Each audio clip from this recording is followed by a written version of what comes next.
안녕하세요. 예, 신작 소금아이로 찾아온 이희영이라고 합니다.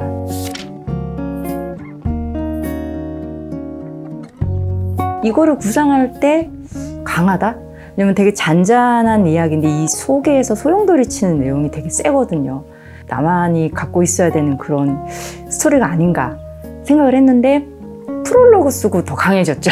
이제 청소년 소설 치고는 죽음이 딱 나오니까 좀 강해요.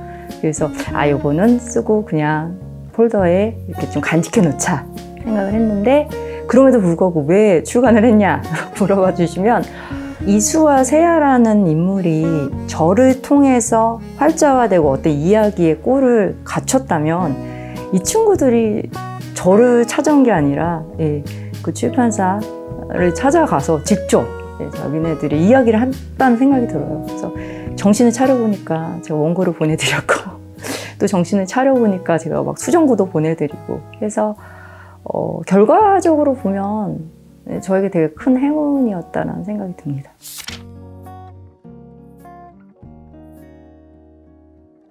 작가는 이제 좀 다른 작품을 쓰면서 좀 새롭게 보여드리고 싶다라는 그런 열망이 있잖아요. 그럼에도 불구하고 아마 이 무의식이나 내면에 깔려있는 저만의 어떤 게 있는 것 같아요. 그래서 제가 이 질문을 보고 그때 곰곰이 생각을 해봤어요. 대부분 좀 그 혈육이 아닌, 혈연 관계로 맺어지지 않은 가족에 대한 얘기를 제가 좀 많이 하는 것 같더라고요. 여기서도 그렇지만.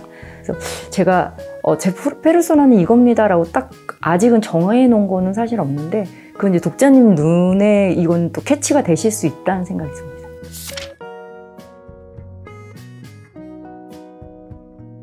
소금은 뭐 크게 세 가지로 제가 생각을 했어요.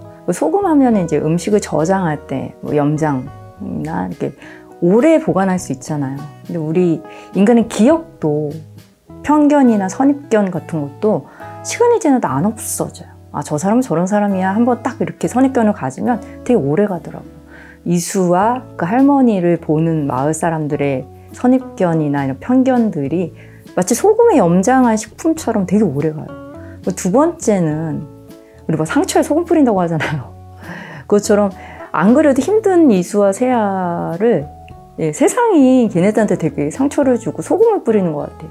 근데 이제 마지막으로는 이 아픔을 준 이 소금이 또 이제 이수와 세아를 감싸 안아주고 보듬어주는, 그러니까 우리 사회에서 없어서는 안 되는 그런 사랑, 아니면 연대, 마음, 이타심, 이런 것들이 또 대표적으로 소금이라는 의미가 있어요. 상처를 입고 아프신 분들에게 손을 내미시는 분들이 되게 많이 가지시고 여유 있고 풍족하신 분들이 손을 내미시는 게 아니라 같은 상처를 갖고 있고 같은 아픔을 경험한 분들, 나도 힘들고 나도 가진 거 없음에도 불구하고 손을 내미시거든요. 할머니가 그러시잖아요. 할머니의 삶이 너무 힘들었고 너무 고통스러웠고 너무 약자였던 할머니가 이수에게 자신을 본 거, 자신의 과거를, 그래서 이수에게 손을 내밀어 준 거라는 생각이 드는데, 이런 작은 연대나 작은 마음들이 어떻게 보면 우리 사회를 지탱하는 되게 단단한 기둥이 되는 것 같다는 생각이 들어서, 상처를 입으신 분들이 남의 상처에 더 공감해 주시고, 아픔이 있으신 분들이 남의 아픔에 더 많은 위로를 건네주시고, 그런 의미에서 할머니와 이수의 만남은 운명적인 것 같다는 생각이 듭니다.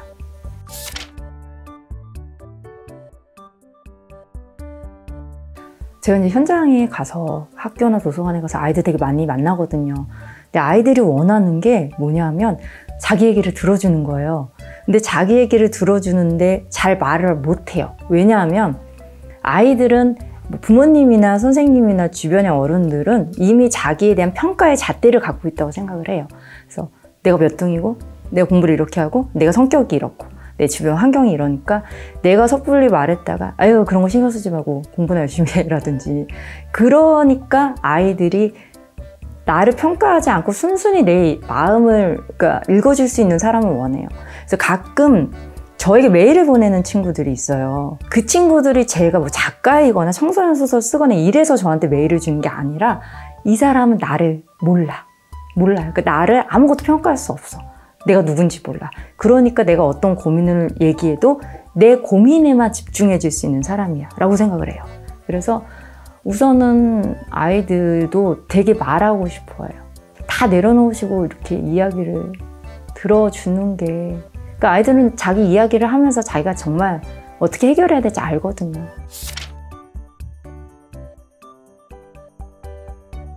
말씀드리기가 되게 조심스러운데 학원폭력이라든지 뭐 혐오라든지 차별은 인간의 영혼을 좀 파괴하는 행동이기 때문에 뭐 제가 감히 뭐라고 말씀드리기가 참 힘들 정도로 아픈 이야기인데, 한 가지는 되게 자명한 것 같아요. 피해를 받으신 분들이 자책을 절대 하면 안 된다는 생각이 들어요. 내가 어딘가 문제가 있어서, 내가 어딘가 좀 못나서 이런 일을 당하는 건가? 라고 생각을 절대 안 하셨으면 좋겠고요. 만약에 그런 상황에 놓여 있으실 때는 정말 적극적으로 도움을 요청하셨으면 좋겠다는 생각이 들고요. 이거는 정말 100% 가해자에게 비난의 화살을 돌아가야 되는 일이기 때문에 이제 앞으로는 진짜 이런 일이 좀 없었으면 좋겠다는 생각이 좀 듭니다. 네.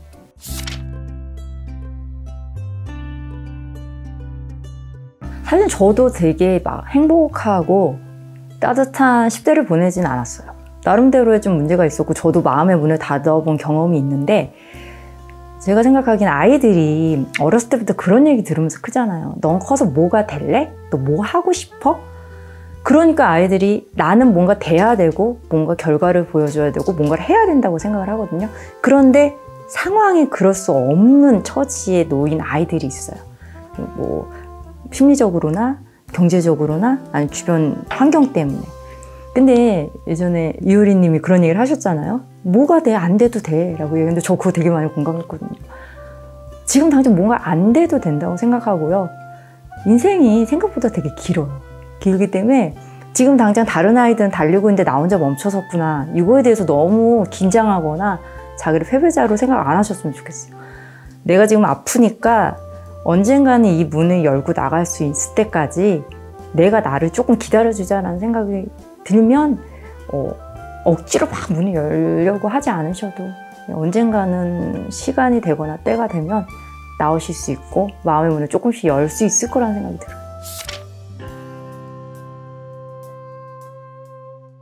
이제 제가 쓰는 게 소설이니까, 이야기니까 이야기는 정답이 없어요. 그래서 우선은 정말 재밌게 읽어주셨으면 좋겠어요. 어떻게 보면 조금 무거운 이야기지만 스토리 자체로만 보면 또 그래도 뒤에 무슨 일이 있지? 얘가 왜 이러는 거지? 이런 궁금증을 계속 유발하게 하는 그런 작품이기 때문에 이제 그 이야기만 집중해 주시고 마지막 장을 덮었을 때 아마 각자 여러분들 나름대로의 그런 감정이 있으실 거예요. 그런 감정을 그냥 한번 생각해 보시는 게 그게 가장 큰 정답이라는 생각이 들고 재밌게 읽어주셨으면 좋겠어요.